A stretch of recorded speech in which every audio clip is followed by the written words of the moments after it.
अब दस्तक उन हजारों बेरोजगार छोड़ दिए गए युवाओं के हक की, जिन्होंने ईमानदारी से इम्तिहान देकर पास किया और नियुक्ति अब नहीं हो पा रही। और वो युवा भी जिन्होंने मध्य प्रदेश के भर्ती सिस्टम पर भरोसा किया लेकिन खुद को ठगा हुआ पाया। मध्य प्रदेश की पटवारी भर्ती याद कीजिए, 12 लाख लोग बैठे इस परीक्षा के लिए। फिर धांधली के आरोप लगे। पहले मुख्यमंत्री ने धांधली के आरोप जिस कॉलेज में लगे वहां की जांच की बात कही, हम दस्तक देते रहे। आज मुख्यमंत्री ने नियुक्ति जांच पूरी होने तक रोक दी। अब ईमानदारी से जो परीक्षार्थी सफल हुए थे वो पूछते हैं कि हमारी गलती क्या है।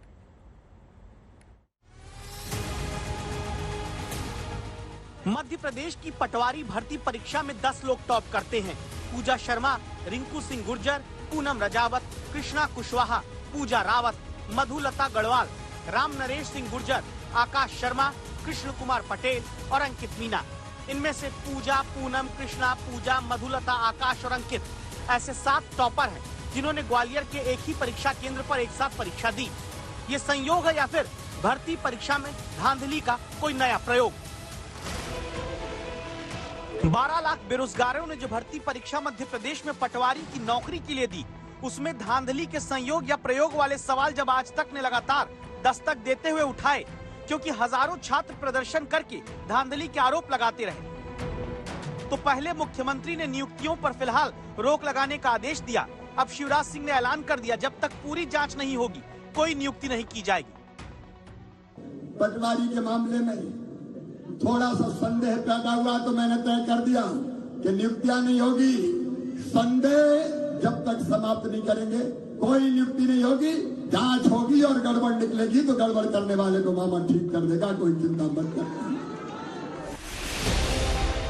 सवाल उठता है कि क्या ये एक सरकारी नाकामी नहीं? जहां करोड़ों लोगों के वोट से पारदर्शिता के साथ सरकार तो चुन ली जाती है, वहां 12 लाख बेरोजगारों की भर्ती परीक्षा ईमानदारी से सरकारी व्यवस्था मध्य प्रदेश में नहीं करा पाती। नतीजा यह कि एक तरफ पहले जिन्हें लगा कि परीक्षा में धांधली से उनका चयन नहीं हुआ, उन्होंने प्रदर्शन किया। अब जिन्हें लगता है कि इन्होंने तो ईमानदारी से परीक्षा दी लेकिन अब परीक्षा का रिजल्ट रोक दिया गया, वो निराश होकर प्रदर्शन करते हैं। सरकारें कैसे बेरोजगारों को सिर्फ प्रदर्शन करने लायक छोड़कर मजबूर बना देती है, इसे आप गौरव मोरे की कहानी से समझ लीजिए। बचपन से दिव्यांग, बड़ी मेहनत से ये कहते हैं कि तैयारी करके इन्होंने परीक्षा पास की, लेकिन अब क्या करें जब भर्ती इम्तिहान घोटालों के आरोपों में फंस जाए। गांव से आया हूँ मैं सर, और सर मेरा सिलेक्शन हुआ है अलीराजपुर जिले के लिए, बट सर अभी ये स्टे लग गया है। क्या कहना चाहते हो आप, यहाँ क्यों आए हो? सर मैं नियुक्ति के लिए आया हूँ कि नियुक्ति जल्द से जल्द हो मेरी, क्योंकि सर मेरी घर की स्थिति बहुत ज्यादा खराब है। मैं घर में से मैं और मेरे पिताजी हैं, और पिताजी की उम्र 70 साल हो गई है सर। अब उनसे भी चलने फिरने की नहीं बनती। और सर खेती करते हैं हम सब, खेती करके सर, और मैं सर काम कर रहा हूँ सर। तो सर मैं 3 साल से घर बैठ के तैयारी कर रहा हूँ, और सर अब इस बार मेरा क्लियर हुआ है। ये छात्र पूछते हैं कि इनकी गलती क्या है, जिनके हाथ में पोस्टर है। इन्होंने किराए पर घर लेकर कर्जे पर पढ़ाई की है। गलती सिस्टम के भीतर मौजूद भ्रष्टाचारियों ने की। नियुक्ति इन ईमानदार छात्रों की लटक गई। अब जल्द ये नियुक्ति जांच के बाद पूरी नहीं हुई तो क्या फिर से लटके रह जाएंगे सपने एक नौकरी के? मेरे पिताजी कृषक हैं वर्तमान में। मैं गांव से बिलोंग करती हूँ, बागचीनी गांव है मेरा, और मैं मुरैना रूप लेके प्रॉपर खुद के दम पे रह रही हूँ। हाँ, वहाँ से मैंने तैयारी की है सर। हमारी स्थिति नहीं है लाखों रुपए देने वाली, और फिर हमें अपनी प्रतिभा पे भरोसा है, पर मध्य प्रदेश की आज ऐसी स्थिति है कि प्रतिभा को सड़कों पे उतरना पड़ रहा है और हमें प्रमाण देना पड़ रहा है द्वारा से आगे कि हम चयनित हुए हैं। आज तक संवाददाता रवीश पाल सिंह को भोपाल में होते ऐसे प्रदर्शन में पूजा रावत मिलती है। इनकी 5वीं रैंक आई। इन्होंने भी उसी एनआरआई कॉलेज में इम्तिहान दिया जहां एक साथ 7 टॉपर टॉप 10 में आए।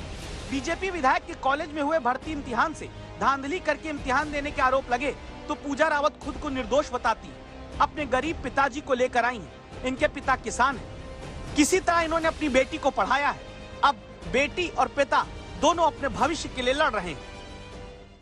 मुझ पे आरोप लग रहे हैं, मेरी जांच की जाए बाकायदा तरीके से, जैसे होती है सिस्टम के तरीके से। अगर मैं आरोपी पाई गई तो भाई मुझ पे कड़ी से कड़ी सजा दी जाए। सिक्योरिटी कर कर खेती कर कर मजदूरी कर कर बच्ची पढ़ाई, और कुदरती अगर पढ़ाई गई तो लोगों ने इतनी बुरी लग रही कहता है सीमा नहीं है। बिल्कुल गरीब आदमी, मेरे पास खाने को तक दाना नहीं है। 15 लाख रुपया मैं कहाँ से लाऊंगा?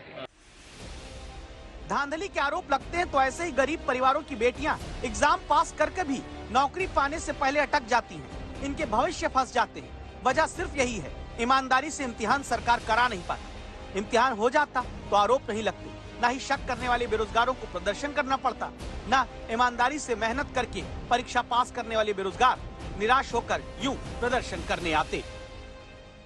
पटवारी भर्ती परीक्षा पर उठ रहे सवालों के बीच आज तक लगातार इस मुद्दे पर दस्तक देता रहा।